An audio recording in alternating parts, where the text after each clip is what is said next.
2 Coríntios capítulo 7, você que tem a sua Bíblia, pegue para lermos junto. 2 Coríntios capítulo 7, a partir do versículo 1, diz assim: Ora, amados, pois que temos tais promessas, purifiquemo-nos de toda a imundícia da carne e do espírito, aperfeiçoando a santidade no temor de Deus. Versículo 2: Recebei-nos em vossos corações, a ninguém agravarmos, a ninguém corrompemos, de ninguém buscamos o nosso proveito. Não digo isto para vossa condenação, pois já antes tinha dito que tais em nossos corações para juntamente morrer e viver. Estais em nossos corações para juntamente morrer e viver. Grande é a ousadia da minha fala para convosco, e grande o meu orgulho a respeito de vós. Estou cheio de consolação e transbordo de gozo em todas as nossas tribulações. Porque mesmo quando chegamos à Macedônia, a nossa carne não teve repouso algum. Antes em tudo fomos atribulados. Por fora combates, temores por dentro. Mas Deus, que consola os abatidos, nos consolou com a vinda de Tito. E não somente com a sua vinda, mas também pela consolação com que foi consolado por vós. Constando-nos a vossa saudade, o vosso choro, o vosso zelo por mim, de maneira que muito me regozijei. Porquanto, ainda que vos contristei com a minha carta, não me arrependo, embora já me tivesse arrependido, por ver que aquela carta vos contristou, ainda que por pouco tempo. Agora folgo, não porque fostes contristados, mas porque fostes contristados para o arrependimento. Pois fostes contristados segundo Deus, de maneira que por não padecestes dano em coisa alguma. Porque a tristeza, segundo Deus, opera arrependimento para a salvação, da qual ninguém se arrepende. Mas a tristeza do mundo produz a morte. Porque quanto ao cuidado, não produziu isto mesmo em vós, que segundo Deus fostes contristados, que apologia, que indignação, que temor, que saudades, que zelo, que vingança, que tudo mostrastes, estáis puros neste negócio. Portanto, ainda que vos escrevi, não foi por causa daquele que eu fez o agravo, nem por causa do que sofreu o agravo, mas para que o vosso grande cuidado por nós fosse manifesto diante de Deus. Por isso, fomos consolados pela vossa consolação. E muito mais nos alegramos pela alegria de Tito, porque o seu espírito foi recriado por vós todos. Porque se em alguma coisa me gloriei de vós para com ele, não fiqueis envergonhados, mas como vós dissestes tudo com verdade, também a nossa glória para com Tito se achou verdadeira. E com seu entranhável afeto para convosco é mais abundante, lembrando-se da obediência de vós todos e de como recebeste com temor e tremor. Regozijo-me de tudo poder confiar em vós. Este capítulo 7, essa leitura foi um pouco extensa, do primeiro versículo até o versículo 16, mas para que os irmãos entendam e compreendam aquilo que eu queria poder passar para os irmãos. Eu estava na meditação desta carta, e enquanto eu meditava neste capítulo 7 da segunda carta aos Coríntios, eu comecei a indagar o Senhor, o que o apóstolo Paulo tinha falado e que carta era essa que o apóstolo Paulo tinha escrito aos irmãos de Coríntios, que tinha entristecido tanto aquela igreja. E tremenda da forma que Deus se revela para o apóstolo Paulo a respeito do contristar, de estarem contristado por Deus. E ele fala a respeito desta tristeza, mas ele disse: eu agora folgo, porque fostes contristado para o arrependimento, pois fostes contristados segundo Deus, de maneira que por nós não padeceste dano em coisa alguma, porque a tristeza segundo Deus opera arrependimento para a salvação, da qual ninguém se arrepende, mas a tristeza do mundo produz morte. Nós sabemos que a palavra do Senhor nos diz em Romanos, capítulo 6, se eu não me engano, versículo 23, que o salário do pecado é a morte, mas o dom gratuito de Deus é a vida eterna. O salário do pecado do homem é a morte.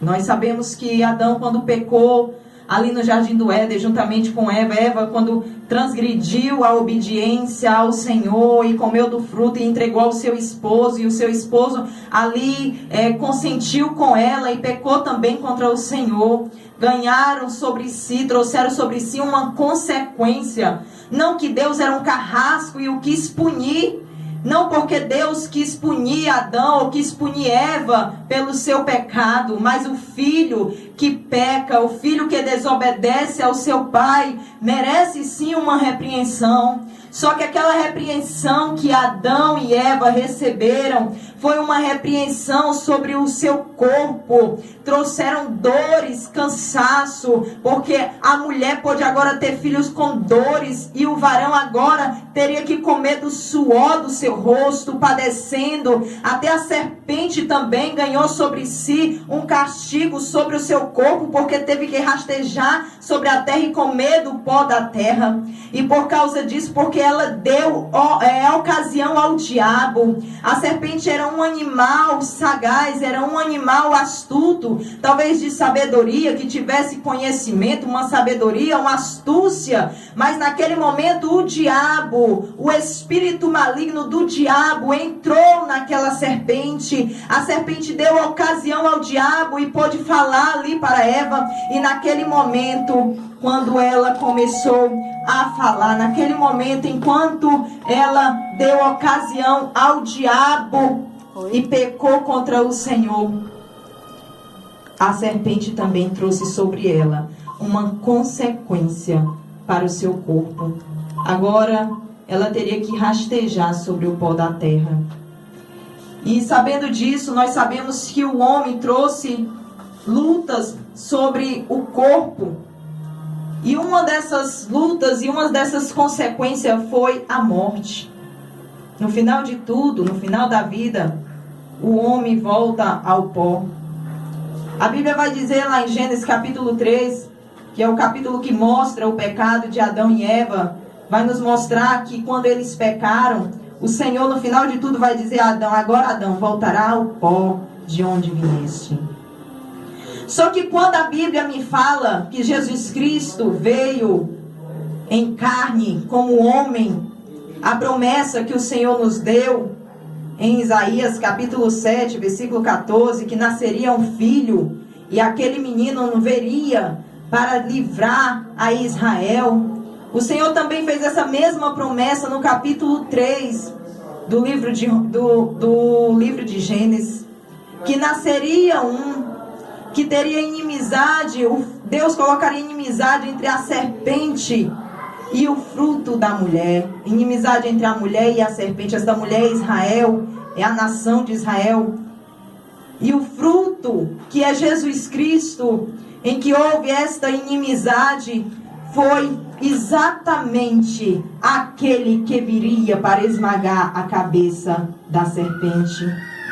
Nesse momento, no momento em que Jesus Cristo foi à cruz do Calvário e verteu seu sangue para nos livrar e nos absolver de todo o pecado e de toda a culpa, naquele momento ele levou sobre si todas as nossas iniquidades, e o castigo que nos traz a paz estava ali sobre ele, e nós fomos sarados pelas suas dores, pelos seus machucados, pelas suas feridas, pela sua alma vestida ali naquela cruz.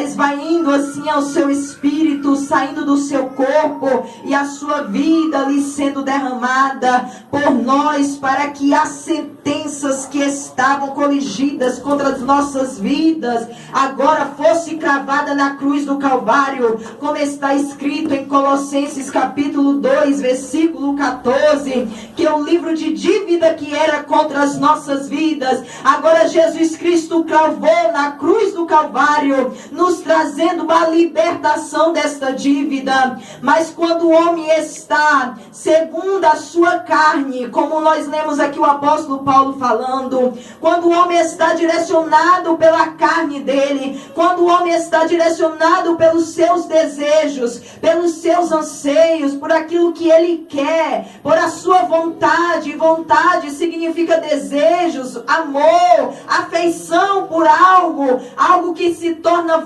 forte, mais forte que o pensamento muitas vezes do homem. Então aquele desejo que entra no sentimento do homem, que faz o homem ansiar, faz o homem colocar espaço no seu coração, e que muitas vezes é contra a vontade da palavra de Deus. Neste momento, o homem coloca alguém no trono, onde quem deveria estar é Jesus Cristo. Neste momento, muitas vezes, nós agimos assim, colocamos alguém no trono, que quem é para estar é Jesus Cristo, e nós colocamos as nossas vontades no trono do nosso coração. A palavra de Deus vai nos mostrar e vai dizer: aonde está o teu coração, aí estará o teu tesouro. Aonde estão os nossos corações, aí estará o nosso tesouro. Aonde será que nós temos depositado o nosso coração? Aí sim é aonde está o nosso tesouro. Quando eu disse que o salário do pecado é a morte, Adão trouxe para si o salário do seu pecado, que foi a morte do corpo no final de tudo.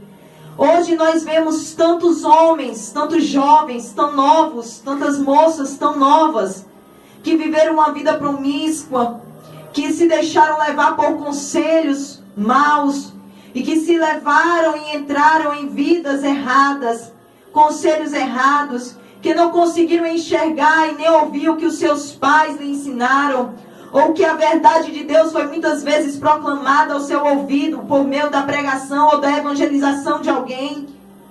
E nesse momento, se afastando da vontade de Deus, se enveredaram pelas suas próprias vontades para satisfazer o desejo do seu próprio coração, os seus desejos carnais. Porque tudo lá fora parece muito bonito, tudo lá fora é atrativo aos nossos olhos, tudo lá fora parece colocar um homem numa situação, num lugar, numa estatura de varão, muitas vezes até perfeito diante de uma sociedade, ou muitas vezes num patamar bem elevado, em que mostra para o homem e mostra para a mulher que ele ou ela está no caminho certo, quando na realidade são caminhos de morte. E que o diabo está preparando tudo, porque ele está trabalhando, o próprio homem, com os seus desejos carnais, está trabalhando para no final de tudo, infelizmente, quando o salário chegar, e o salário ser de morte. Mas nós sabemos que a palavra do Senhor nos diz em Romanos capítulo 8, que nenhuma condenação há para os que estão em Cristo Jesus, que não andam segundo a carne, mas segundo o Espírito. Quando nós conhecemos que nenhuma condenação há para os que estão em Cristo Jesus, que não andam segundo a carne, mas segundo o Espírito, nós vemos que esta pessoa se colocou numa posição de dizer: a minha carne não me domina mais. Porque quem está no controle da minha vida, dos meus pensamentos, dos meus anseios, dos meus desejos, e quem se assentou no trono do meu coração foi Jesus Cristo. A partir deste momento, a porta do céu vai estar aberta para você. A partir deste momento, uma porta ampla vai estar diante de você. Porque a oportunidade, como foi dita já nesta noite, foi dada a você. Isso quer dizer porta aberta, oportunidade dada, acesso concedido. Foi aberto para você. E agora você tem a oportunidade de ser feliz.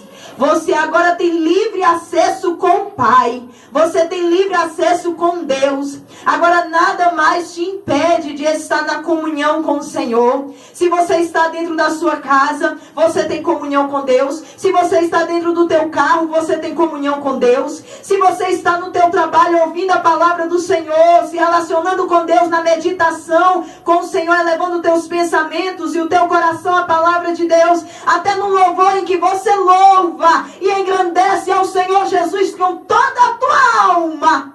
Neste momento você está se relacionando com Deus vivo. Você agora tem livre acesso com Deus. A porta foi aberta.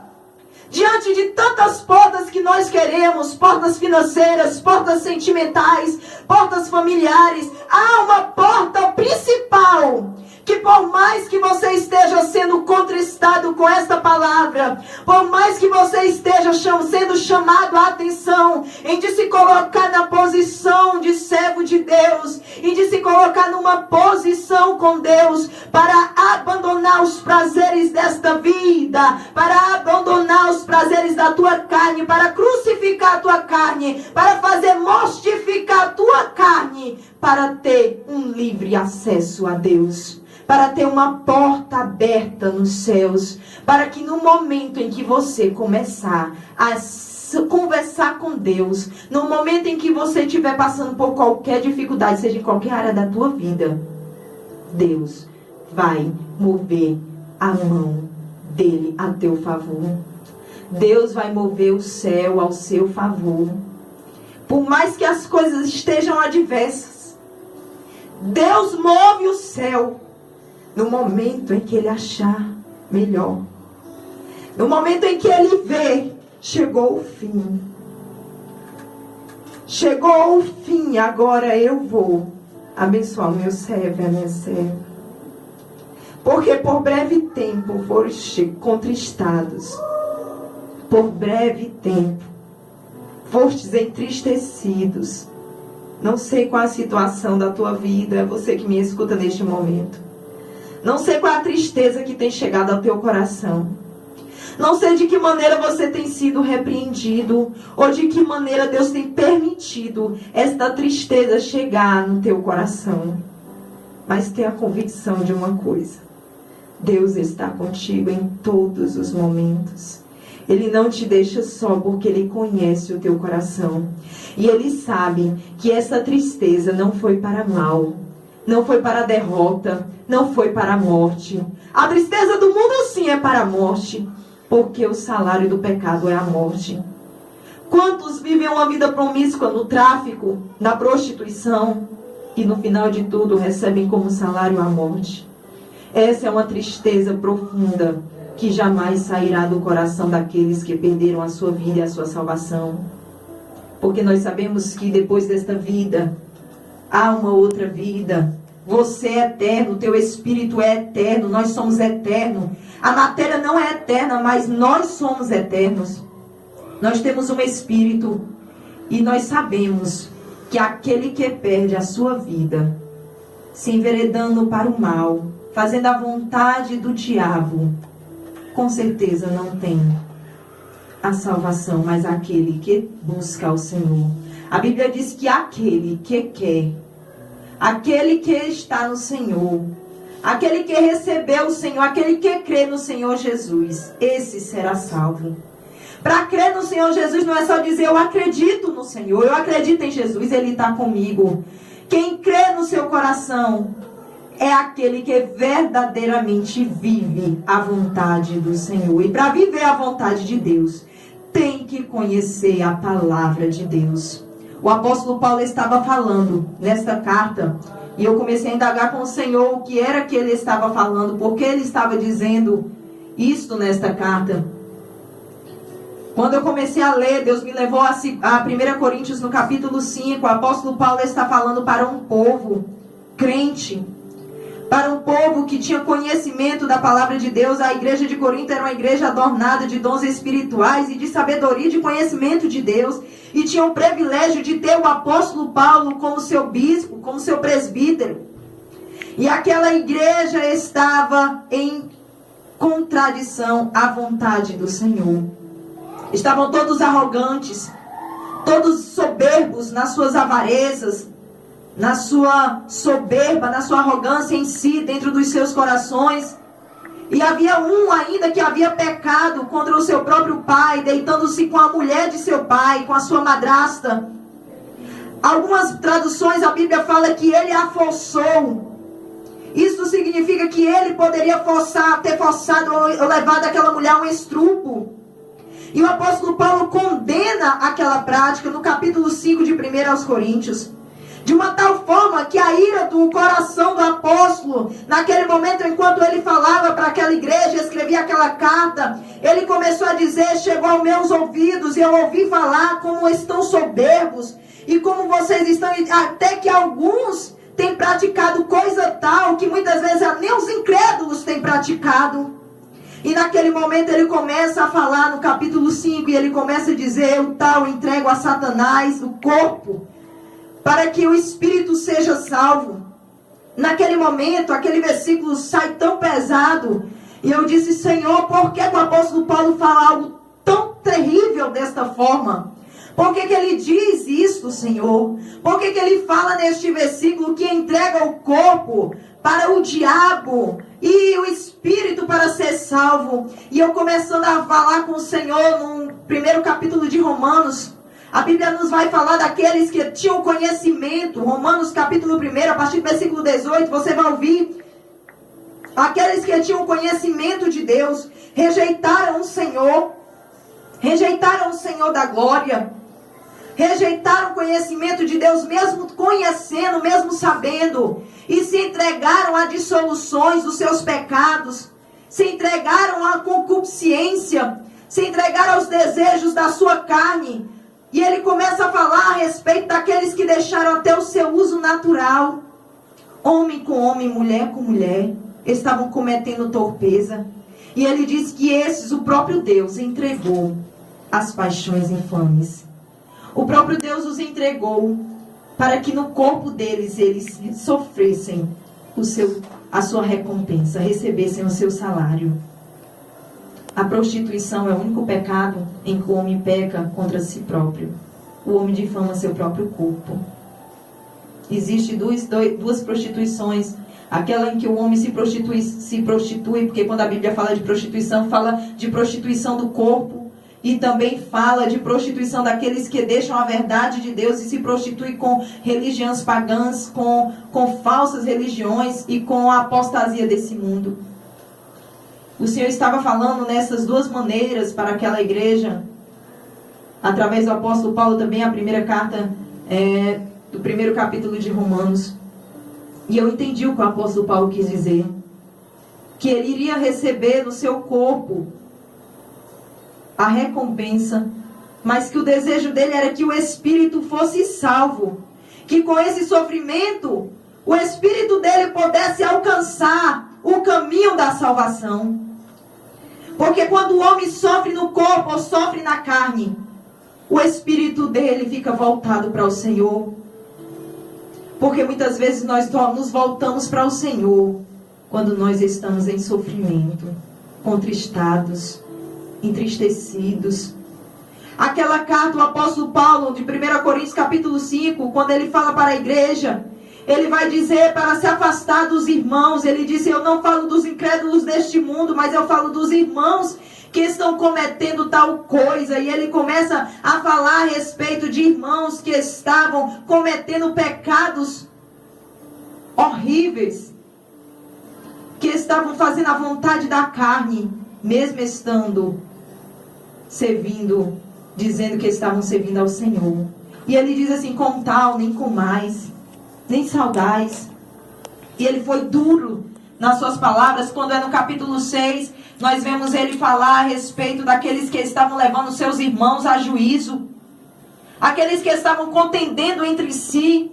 A igreja de Corinto era uma igreja completa de dons, porque dons são dados sem arrependimento. Há muitos que terão dons e naquele grande dia chegarão diante do Senhor e vai ouvir de Deus: apartai-vos de mim, vós que praticais a iniquidade, porque eu nunca vos conheci. Dons não garante a nossa ida para o céu. O que vai garantir a ida do homem para o céu é uma vida de retidão no temor do Senhor. É um caráter transformado por Deus. É uma carne mortificada e um espírito vivificado no Senhor. Quando eu comecei a ler, o apóstolo Paulo fala a respeito também no mesmo capítulo 6, a respeito das prostituições. E eu fiquei me indagando com o Senhor a respeito desta carta e fui mais lá para frente, no capítulo 2 de 2 aos Coríntios. Paulo já está entristecido e ele diz que estava com muita tristeza, por isso não foi ver aos Coríntios, mas que enviou a Tito até a eles, e que falou muito bem daquela igreja para Tito. Apesar dos problemas em que a igreja sofria, apesar dos problemas em que aquela igreja passava, mas Paulo não falou mal daquela igreja para Tito. Paulo falou a respeito do amor da igreja. Paulo falou a respeito do zelo que muitos tinham por ele. Paulo falou a respeito do desejo que muitos tinham de servir ao Senhor. E Tito, chegando naquele lugar, foi bem recebido pelos irmãos de Corinto. Paulo, em tristeza, pede e diz, na segunda carta, no segundo capítulo de 2 aos Coríntios, ele começa a falar a respeito deste mesmo que pecou, e ele diz que perdoassem, perdoem este que tal coisa praticou. E ele está falando deste irmão que lá no capítulo 5 de 1 aos Coríntios, Paulo entregou a carne dele a Satanás para que o espírito fosse salvo no dia do Senhor. E neste momento ele diz, olha, ele já pagou e já está pagando o preço, porque ele tem sido entristecido e eu não quero que ele caia em tamanha tristeza ao ponto de desvanecer-se a sua fé. Já é a hora de nós o perdoarmos, porque eu já perdoei, se é que tenho perdoado, de verdade perdoai vós também.